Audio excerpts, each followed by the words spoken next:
Assalamualaikum warahmatullahi wabarakatuh. Nama saya Nurliana Najwani binti Awang. Nombor matrik saya S60304. Saya daripada Sarjana Mulia Pengurusan Pemasaran. Saya akan membentangkan citra dan idea konservasi di bawah subjek MPU 3312 iaitu Apresiasi Alam dan Warisan Laut. Pertama sekali, saya akan membentangkan program citra. Iaitu terdapat 6 program citra yang saya sertai.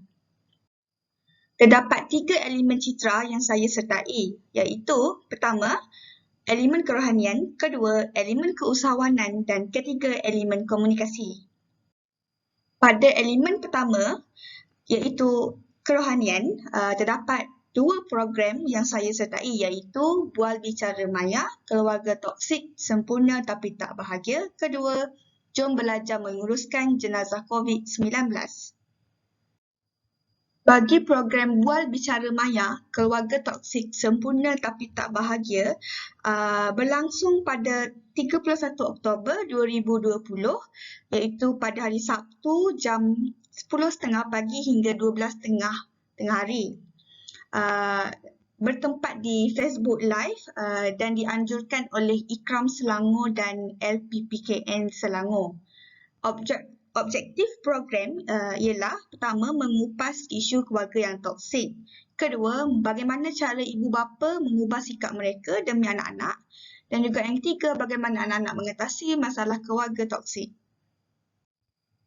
Di sini saya lampirkan gambar penglibatan program dan saya juga mendapat e-sijil daripada Wanita Ikram Selangor dan LPPKN Selangor. Hasil pembelajaran daripada program ini saya dapat mengetahui tentang isu keluarga yang toksik seperti ibu bapa yang terlalu sibuk dengan kerja sehingga mengabaikan anak-anak dan anak-anak yang sentiasa memendam perasaan, tidak pernah meluahkan perasaan mereka dengan ibu bapa. Dan juga saya dapat mengetahui bagaimana cara ibu bapa haruslah mengubah sikap mereka demi anak-anak. Seperti ibu bapa haruslah prihatin, ambil berat tentang anak-anak mereka dan juga sentiasa bertanya kepada anak-anak mereka, mendengar pendapat mereka dan sebagainya. Dan saya juga dapat mengetahui bagaimana anak-anak atasi masalah keluarga yang toksik. Seperti anak-anak haruslah menceritakan segala-galanya apa yang mereka rasa, jangan pendam perasaan sendiri dan menyimpan dendam pada ibu bapa. Bagi program Jom Belajar Menguruskan Jenazah COVID-19 pula, ianya berlangsung pada 28 November 2020 pada hari Rabu jam 8.30 malam hingga 11 malam. Bertempat di Cisco Webex Meetings dan dianjurkan oleh Kelab Sains Marin, Fakulti Sains dan Persekitaran Marin UMT. Objektif program ialah pertama, dapat memberi pendedahan kepada para pelajar tentang pengurusan jenazah khususnya dari pesakit COVID-19. Kedua, dapat menambah pengetahuan kepada para pelajar mengenai ilmu fardu kifayah. Ketiga, memupuk kesedaran kepada para pelajar akan pentingnya ilmu pengurusan jenazah khususnya bagi pesakit COVID-19. Di sini saya lampirkan gambar pelibatan program.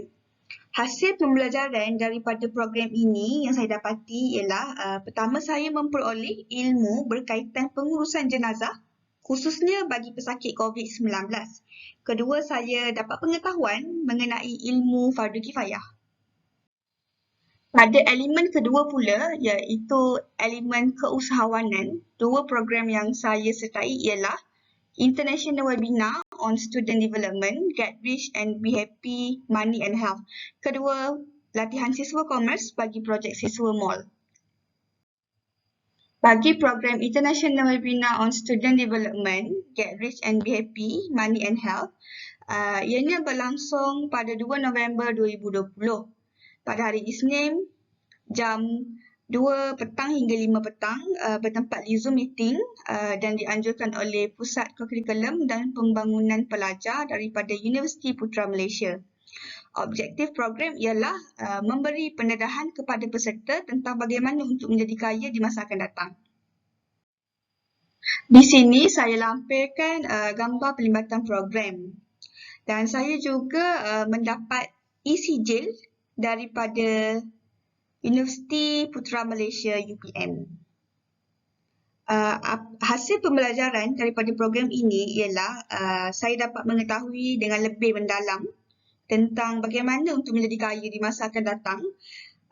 Pada masa yang sama, be happy, bergembira, kaya dan gembira. Bagi program latihan siswa komersi, bagi projek siswa mall pula, ianya berlangsung pada 9 November 2020 pada hari Isnin jam 9 pagi hingga 5 petang bertempat di Zoom meeting dan dianjurkan oleh Pusat Keusahawanan dan Kerjaya UMT.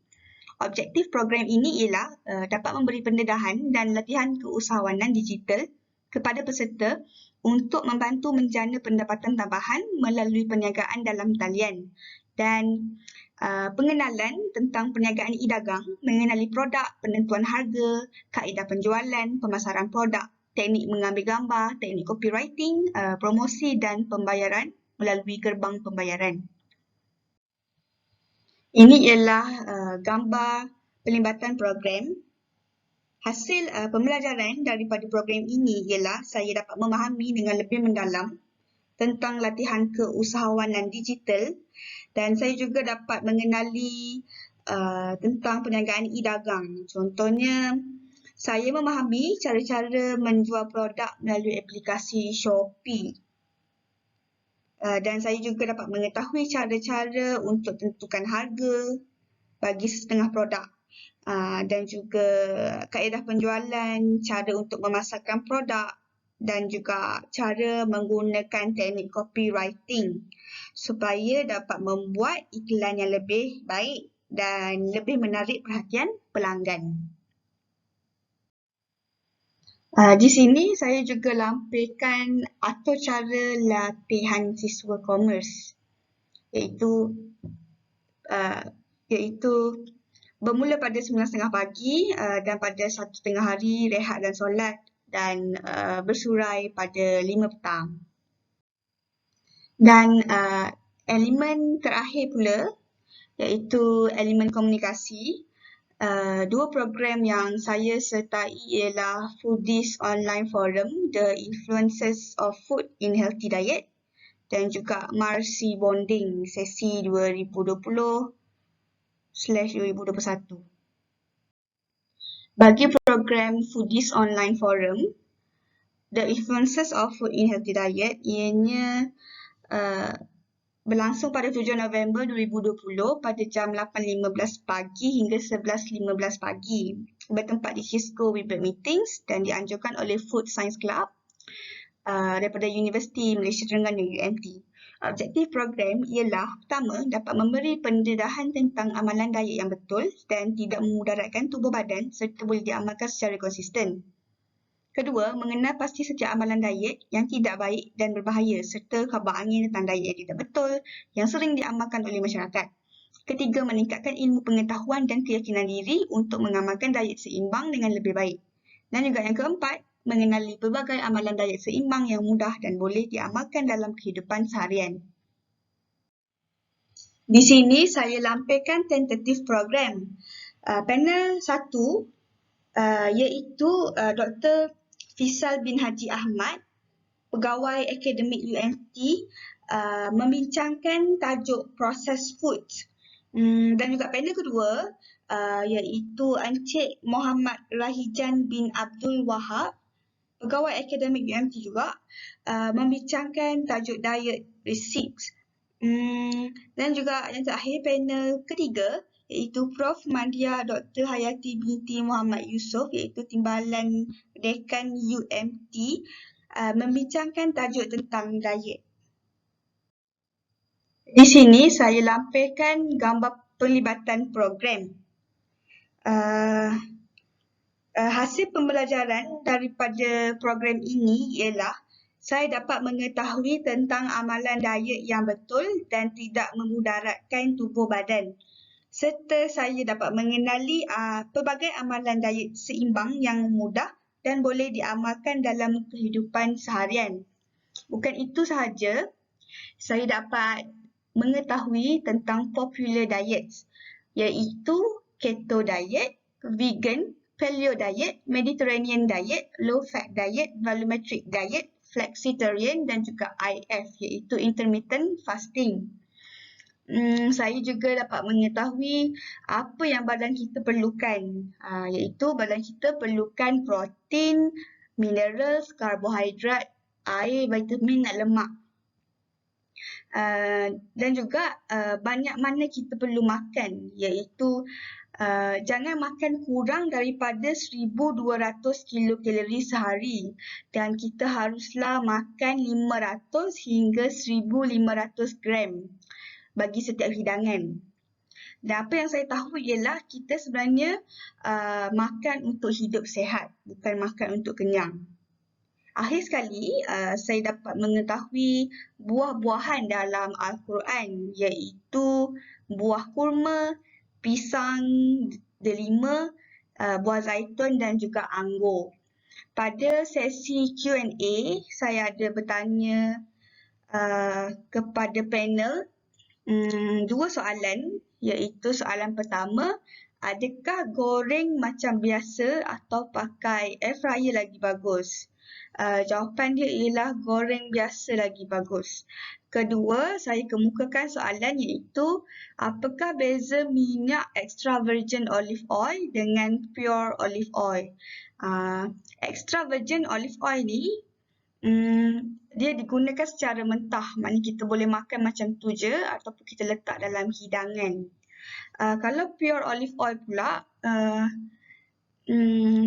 haruslah digunakan dalam masakan. Itu sahaja. Bagi program marketing bonding atau Marsi bonding, ianya berlangsung selama 3 hari, iaitu pada tarikh 16, 30 dan 31 Oktober 2020 pada jam 9 pagi hingga 10.30 pagi. Bertempat di Webex dan dianjurkan oleh Kelab Pemasaran UMT. Objektif program ialah orientasi kursus untuk pelajar baharu sarjana muda pengurusan pemasaran, dapat memupuk minat terhadap bidang pengurusan, senior memberi pengenalan tentang bidang yang ditawarkan, peluang untuk pelajar baru, mengemukakan persoalan tentang kursus yang ditawarkan dan juga sesi suar kenal antara pelajar baru dan lama program pengurusan pemasaran. Di sini saya lampirkan tentatif program bagi program RC Bonding. Ini ialah gambar pelibatan program.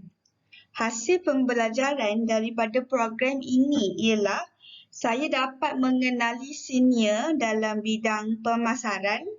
Saya dapat menyesuaikan diri antara pelajar baru dan pelajar lama dalam program pengurusan pemasaran. Saya juga dapat mengemukakan persoalan tentang kursus yang ditawarkan dan juga dapat mengetahui dengan lebih lanjut tentang bidang pengurusan ini. Seterusnya, saya akan membentangkan idea konservasi. Idea konservasi yang saya lakukan ialah penghasilan komposisi makanan dan penanaman herba organik. Projek penghasilan komposisi makanan dan penanaman herba ini adalah salah satu inisiatif UMT untuk menanam kesedaran, memupuk minat, memberikan ilmu dan latihan secara sistematik kepada pelajar supaya wujudnya budaya menjaga kelestarian alam khususnya kepada warga UMT. Seterusnya, saya akan terangkan apakah itu komposisi makanan. Kompos adalah proses semula jadi penguraian yang mengubah bahan organik seperti sisa tanaman dan sisa makanan sayuran menjadi bahan yang gelap, hancur dan bahan berbau tanah yang disebut kompos.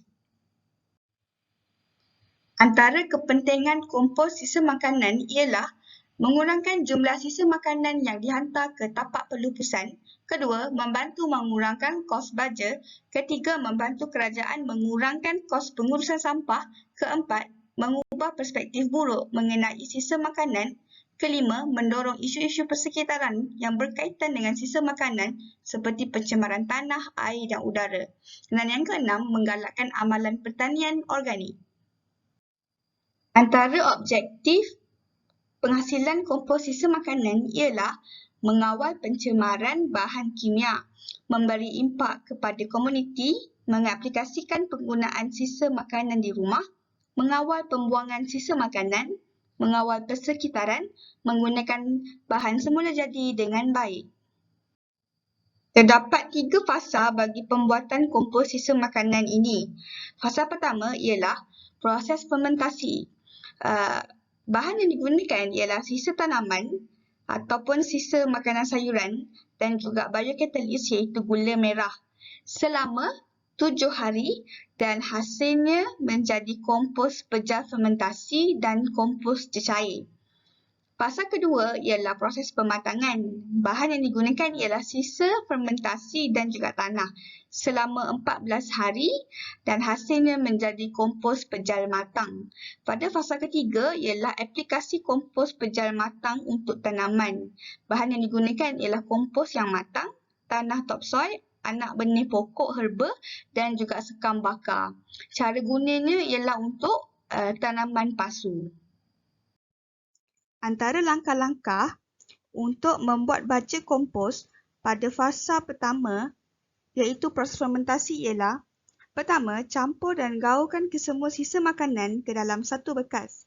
Kedua, taburkan sedikit biokatalis iaitu gula merah pada dasar bin dan ulangi langkah ini sehingga bin penuh. Ketiga, manfaatkan sisa makanan bersama gula merah untuk menghilangkan ruang udara dan tutup pada bahagian atas dengan kemas dan ketat supaya tidak dimasuki udara. Ini ialah proses fermentasi pada hari kedua. Jadi inilah hasilnya ya. Daripada sisa makanan tersebut terhasillah cecair yang dipanggil kompos cecair ataupun cecair semburan yang boleh disembur ke atas baja dan juga pokok. Jadi proses fermentasi ini ialah selama 7 hari.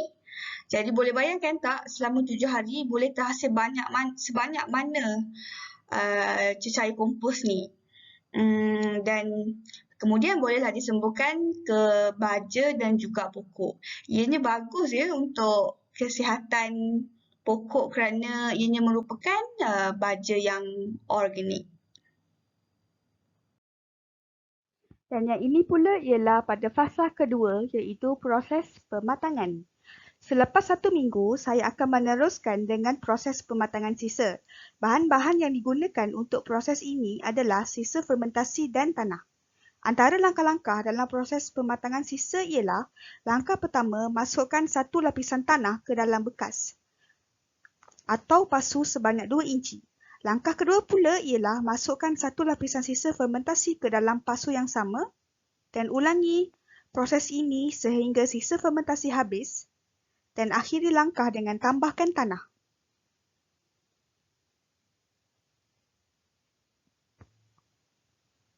Proses pematangan ini memakan masa selama 2 minggu di mana sisa makanan akan hancur dan bersatu dengan tanah.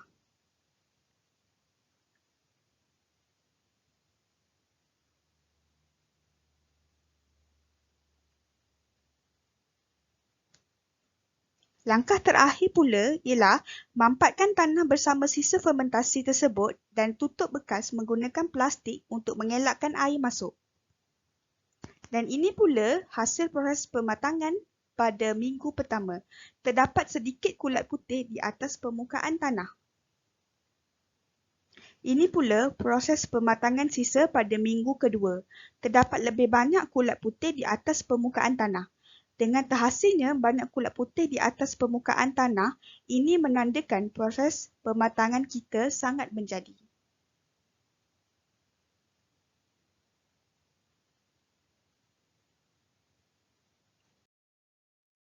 Inilah hasil proses pematangan selama 14 hari. Terdapat banyak kulat putih yang tumbuh di atas permukaan tanah. Selepas selesai proses pematangan selama 14 hari, saya kini akan menjelaskan fasa 3 iaitu aplikasi kompos pejal matang untuk tanaman. Bahan-bahan yang diperlukan untuk fasa 3 ini ialah kompos matang, tanah topsoil dan anak benih pokok herba. Justeru itu, saya akan menerangkan cara untuk menanamkan anak pokok herba dan cara untuk mengaplikasikan kompos sisa makanan ini. Pertama sekali, isikan tanah secukupnya ke dalam pasu.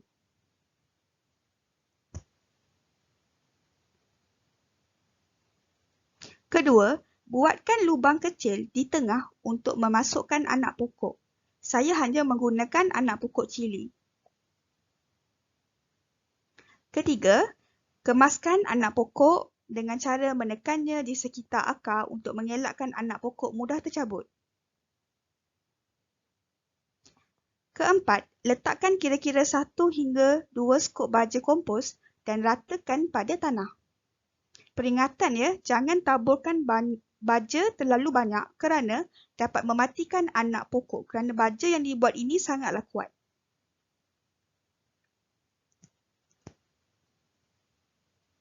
Kelima, siramkan sedikit air pada anak pokok yang baru ditanam.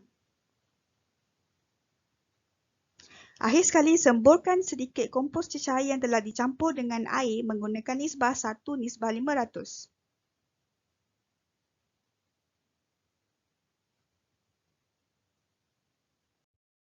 Setelah selesai fasa 3 dan inilah hasilnya.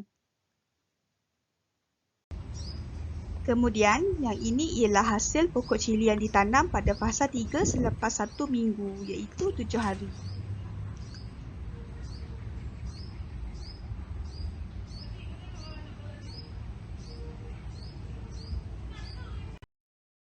Antara kebaikan cili dalam kehidupan seharian ialah pertama, menurunkan kadar gula dalam darah. Pengambilan cili dalam kehidupan boleh memberikan kesan yang sangat positif pada orang-orang yang mempunyai berat badan berlebihan atau mengalami kencing manis. Kedua, meningkatkan kesihatan jantung dan mencegah strok. Cili juga mampu memberikan kesihatan yang sangat baik dengan membantu untuk meningkatkan peredaran darah sekaligus dapat melindungi daripada penyakit strok. Ketiga, cili sebagai bahan penahan sakit.